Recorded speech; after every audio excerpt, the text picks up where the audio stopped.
नमस्कार दोस्तों, आज का बहुत ही इम्पोर्टेंट सवाल धातुओं की क्रियाशीलता श्रेणी से है। तो चलिए अब हम क्वेश्चन को पढ़ लेते हैं। धातुओं की क्रियाशीलता श्रेणी में सबसे अधिक क्रियाशील धातु कौन सी है? ऑप्शन आपके सामने। Option A sodium Na, option B potassium K, option C पढ़ लेते हैं मैग्नीशियम Mg, या ऑप्शन डी को पढ़ लेते हैं कैल्शियम Ca। ठीक है, तो आप जरा सोचो कौन सा सही आंसर हो सकता है। तब तक मैं आपको एक इम्पोर्टेंट बात बताता हूँ। क्वेश्चन का आंसर आपको अभी मिल जाएगा। याद रखिए, रिएक्टिविटी सीरीज में जो ऊपर होता है वही सबसे ज्यादा रिएक्टिव होता है। तो इन चारों ऑप्शन में सबसे ऊपर मेटल कौन सा आता है रिएक्टिविटी सीरीज में? तो चलिए अब हम जानते हैं इसका सही आंसर। तो इसका सही आंसर है ऑप्शन बी पोटाशियम के, इसका राइट आंसर है। ओके, अब हम इसके कारण पढ़ लेते हैं। बहुत ही इंपॉर्टेंट कारण है। पहला कारण को पढ़ते हैं। रिएक्टिविटी सीरीज में पोटाशियम के सबसे ऊपर स्थित होता है। एक क्वेश्चन बनता है, यहां से लिखते जाओ। रिएक्टिविटी सीरीज में सबसे ऊपर मेटल कौन सी होती है? वो आपकी पोटाशियम के होती है। ओके, अगली लाइन को पढ़ लेते हैं। ये अत्यधिक क्रियाशील धातु मानी जाती है। सबसे क्रियाशील धातु कौन मानी जाती है? वो पोटाशियम के मानी जाती है। ओके, अगला पॉइंट हम जान लेते हैं। ये पानी के साथ बहुत तीव्र मतलब तेज अभिक्रिया करता है। अभी हम आपको बताते हैं। देखो, जब पोटाशियम को पानी के अंदर डाला जाता है ना, एक बहुत ही भयंकर विस्फोटक होता है और ये हानिकारक हो सकता है। इसको कभी भी ट्राई मत करना आप लोग। ओके, ये भारी विस्फोटक कर जाता है, हो सकता है। ओके, जिससे आपको नुकसान भी पहुंच सकता है। अगला पॉइंट हम पढ़ लेते हैं। इसीलिए पोटाशियम को कहाँ रखा जाता है? केरोसिन तेल में सुरक्षित रखा जाता है। केरोसिन तेल कौन सा होता है? मिट्टी का तेल होता है। तो मिट्टी के तेल में कौन सा मेटल रखा जाता है? पोटाशियम भी रखा जाता है और सोडियम भी रखा जाता है। ओके, दोनों मेटल मिट्टी के तेल में रखे जाते हैं। फिर से बोल देता हूं, पोटाशियम को भी और सोडियम को भी मिट्टी के तेल में रखा जाता है। आगे हम रिएक्टिविटी सीरीज को पढ़ लेते हैं। तो आइए फ्रेंड्स, अब हम रिएक्टिविटी सीरीज ऑफ मेटल पढ़ लेते हैं। इसमें हम क्या पढ़ेंगे? अधिक क्रियाशील कौन सी होती है? अधिक का मतलब ज्यादा क्रियाशील कौन सी होती है, और कम क्रियाशील कौन सी होती है, जहां से आपके पूरे डाउट क्लियर होने वाले हैं। ओके, देखो, ये आपको पहला एलिमेंट दिख रहा है ना, के का मतलब है पोटाशियम। मतलब ये रिएक्टिविटी सीरीज में पहले नंबर पे आ रहा है, तो इसका मतलब है ये बहुत ही ज्यादा क्रियाशील है। मतलब कि क्रियाशील मैं सीधे बता देता हूं, जो ज्यादा है वो है आपका के और Na और C और Mg।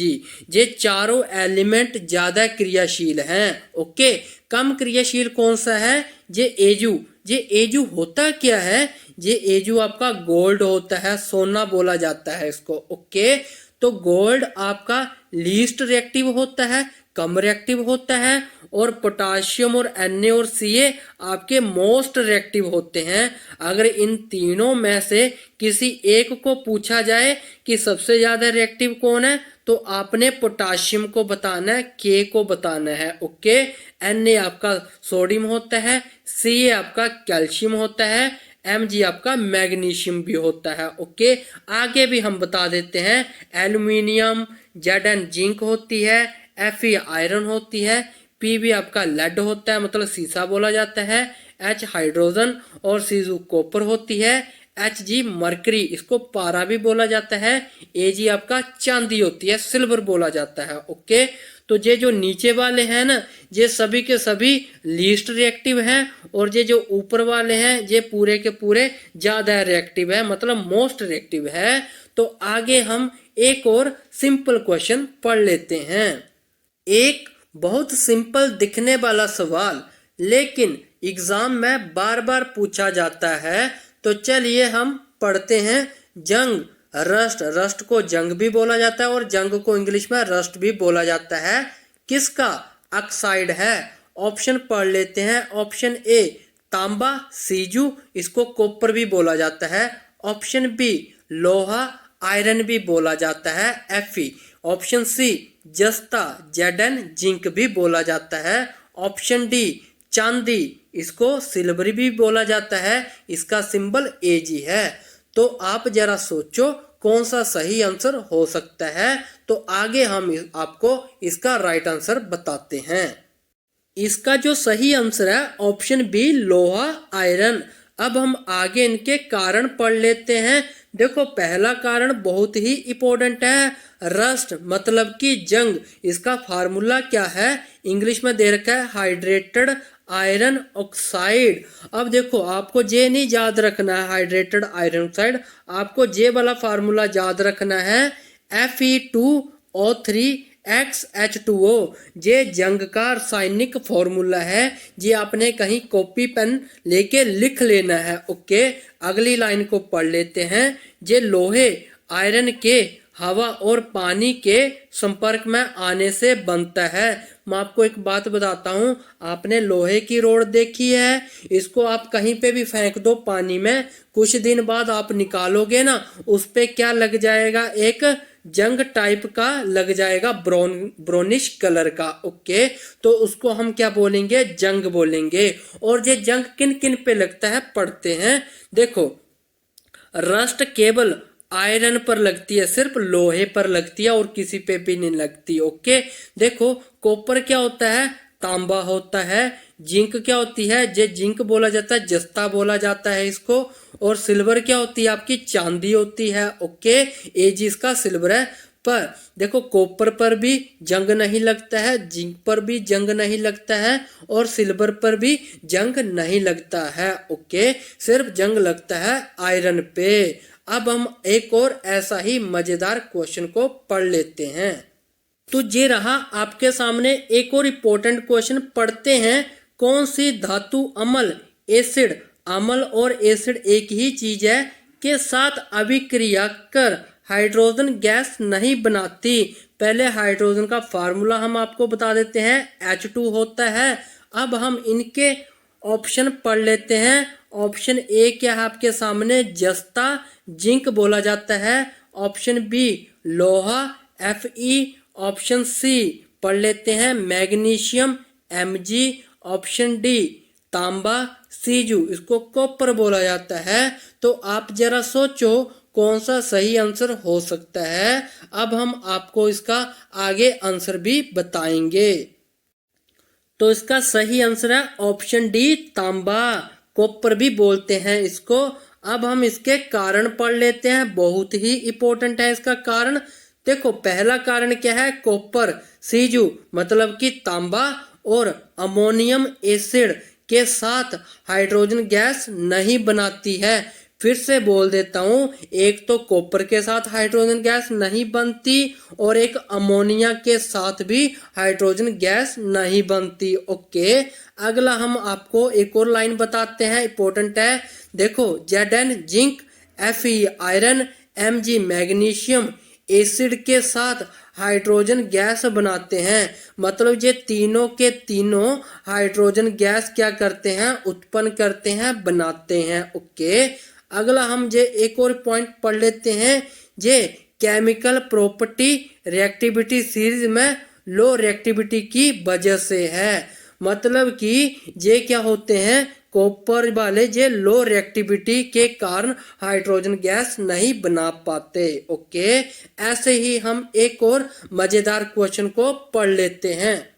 तो ये रहा आपके सामने एक और क्वेश्चन, पढ़ते हैं। सबसे अच्छा विद्युत चालक, बेस्ट कंडक्टर ऑफ इलेक्ट्रिसिटी कौन सी धातु है? ऑप्शन पढ़ लेते हैं अब हम। ऑप्शन ए तांबा बोलते हैं इसको, कॉपर Cu। ऑप्शन बी लोहा आयरन। ऑप्शन सी जस्ता जिंक। ऑप्शन डी चांदी सिल्वर मतलब कि Ag। तो कौन सा इसका राइट आंसर है? आप जरा सोचो कौन सा सही आंसर हो सकता है। आगे हम इसका आंसर आपको बताएंगे। तो इसका जो सही आंसर है ऑप्शन डी चांदी, एजी सिल्वर भी बोला जाता है। अब हम इसके क्या पढ़ लेते हैं, कारण पढ़ लेते हैं, बहुत ही इंपॉर्टेंट है।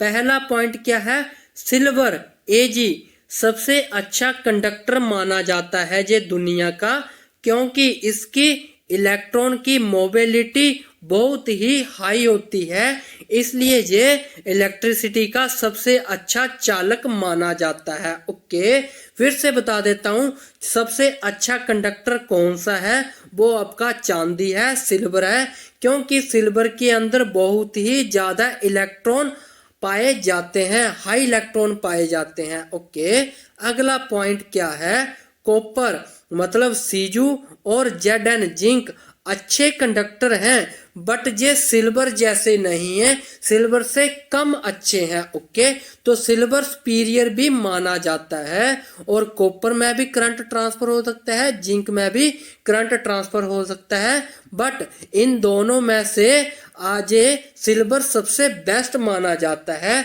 कॉपर दूसरे नंबर पे और जिंक तीसरे नंबर पे माना जाता है। ओके, अगला पॉइंट हम पढ़ लेते हैं, आयरन कम मतलब कम विद्युत चालकता वाली धातु मानी जाती है, मतलब लोहे को कम विद्युत चालकता वाली धातु माना जाता है। अब हम अगला एक और मजेदार और इम्पोर्टेंट क्वेश्चन पढ़ लेते हैं।